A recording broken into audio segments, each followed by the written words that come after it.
Setiap kali hari gawai, kuih cuan mesti bisik dibantai ngagai bala temuai tidatai ngagai rumah kita. Sarito aku ke berkongsi bahkan ni aku ngagak kuih cuan. Terubah sekali kita nyedia ke bahan ya. Tepung beras 500 gram ianya 1 paket.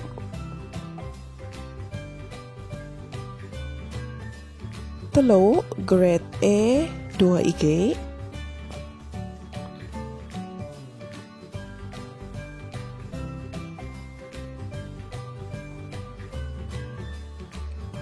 Bahan ketiga, tepung jagung setengah cup.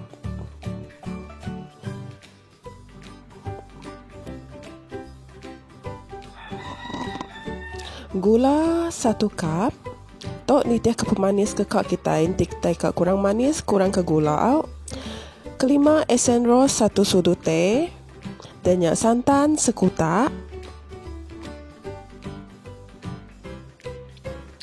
Air 3 kotak, aku guna kotak santan tadi.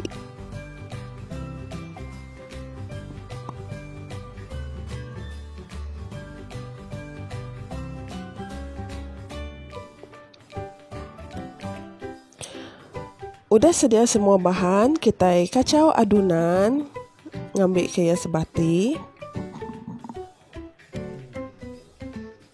Udahnya tapis adunan kita tadi kena muai tepung-tepung ke bekuk berdalam adunan kita.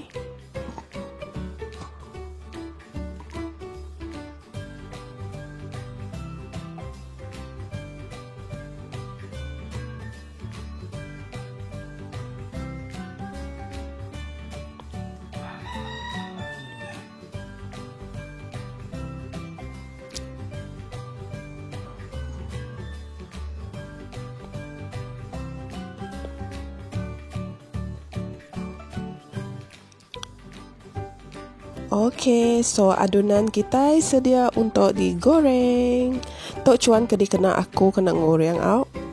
Tada, tok gambar kuih cuan ke udah temu digoreng. Di aku nak ngambil gambar ya maya kuih tok digoreng laban tik nak cukup kameraman. Selamat nguji ngagai semua kita. Bye bye.